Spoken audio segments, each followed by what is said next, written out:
Hi everyone, good evening. For today's video, magluluto si Buntit ng pansit bihon. Nag-crave ako ng pansit bihon. Tara, samahan niyo po ako. But please don't forget to subscribe, like, comment down below, and share. Tara, samahan niyo. Ito yung mga ingredients ko, guys. Ayan. Tapos, may beans ako. Nandun pa sa rep. Kukunin pa lang namin. Ito yung beans. Frozen. Wala kaming fresh. Ayan. On my garlic.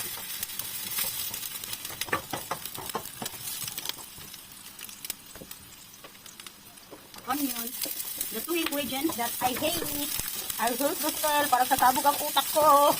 Pero no choice. Dahil ito ay pansit bihon. Sasabog talaga yung ulo ko pag naamoy ko to, guys. Ewan ko ba? Ayaw ni baby. Chicken.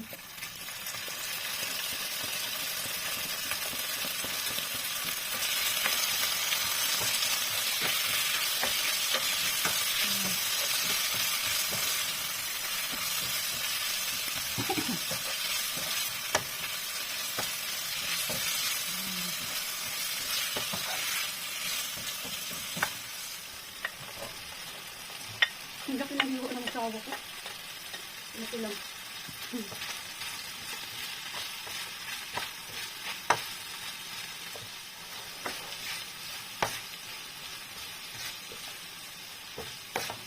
Lalagay tayo ng soy sauce.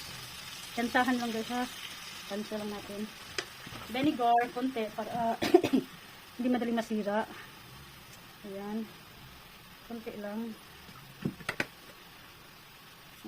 And actually ayoko sa amoy ng magic sarap dito, pero maglalagay pa rin tayo. Let's try to use ganito kasi yung magic sarap nila dito. May mga something green leaves, may carrots. Kaya ayoko yung amoy, nasusuka ako. Ngayon lang to, yung nagbubuntis ako, ayoko nito, pero maglagay tayo. Ayan. Usually pag nagluluto ako, asin at saka bitsin lang gamit ko, guys. Hindi ako gumagamit ng iba pa. Ngayon lang, nag-ano ko ng magic sarap nila. Ba't hindi straight yung ano ko? Ayan.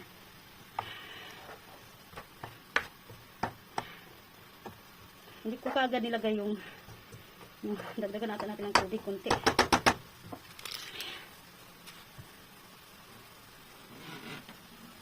Ay, beans muna. Kalimutan ko ang beans. Ayan. Yung beans. Ayan. Frozen beans. Buti nga may nakitang beans yung asawa ko. Kasi walang fresh one eh.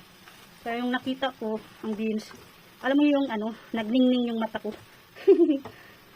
Nagningning ang mata ko pagkakita ko sa beans. Ayan, halu-haluin. At maglagay tayo ng konting tubig kasi mamaya i-absorb yan ng noodles. Ayan. Lagay tayo ng konting tubig. Oopsie. Ayan. Tayo na lang natin kumulo. Maya-maya ihahalo na. Ay, titikman pala natin kung okay lang yung lasa. Ayaw kong masyadong luto yung ano, carrots. Gusto ko half cook. Ayan. So, tatakpan natin. Tapos mamaya babalikan natin. Ayan, kumulo na. Ayan natin to. At titikman natin, guys. Ayan. Sorry. Titikman natin kung luto na ba or lasa pala ang lasa.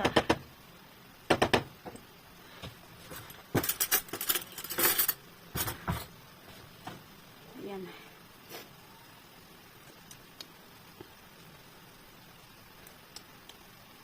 Ready na ang gulay natin, guys. So, lilipat natin dito kasi mahirap siya pag halu-haluin. Ayan, oh.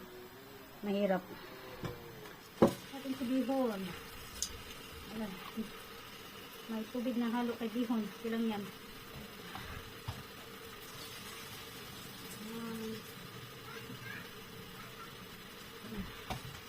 Okay lang yan, may konting tubig kasi at maano din naman yan. Ma-absorb.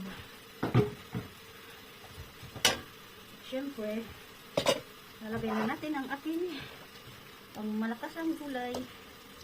Ayan. Gumamit na ako ng pangmalakasang casserole namin para hindi ako mahirapan halo-halo. Para ano, hindi magsiliparan.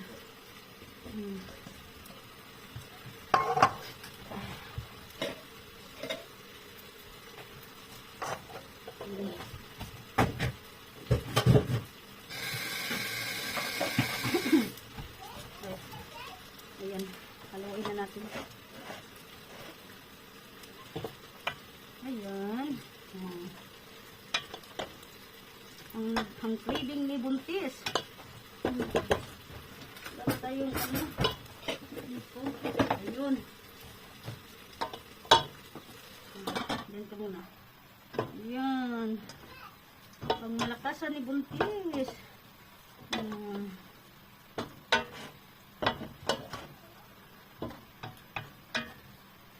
Pang malakasang paglilihi. Lihi pa more. Pero nasa ano na kami, 13 weeks. Ibig sabihin, 3 months na kami today. Today is December 18, 2025. So 3 months na kami ni baby. Ang kulit na yung baby kanina pero usog sa tama ko. Nagkita kami sa ultrasounds ni baby kanina.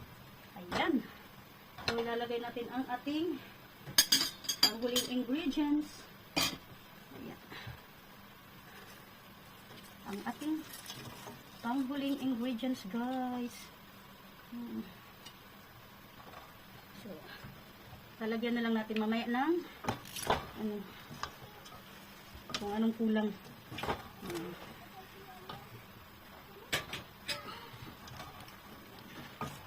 Nag-reduce na ako ng fire, ng low fire, para hindi maano.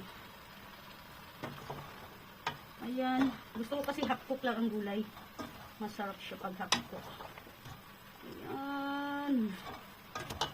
Ready na ang ating pancit bihon. Ayan guys. Thank you for watching everyone. Ayan. Tapos hindi lang natin tatakpan para ano. Titikman natin ito after. Ayan. Anyway, thank you for watching everyone. Luto na ang ating pancit bihon. Wait, titikman pala natin para sure tayo masarap. Parang laspag, no? Ayaw kasi masyadong ano, kulay. Hindi ko siya nilagyan masyado ng hindi ko siya masyado nilagyan ng toyo. Ang craving ni Buntis. Ayan, nilagyan ko ng soy sauce para naman hindi magmukhang putla. Ayun, para may kulay ang buhay. Let's eat everyone!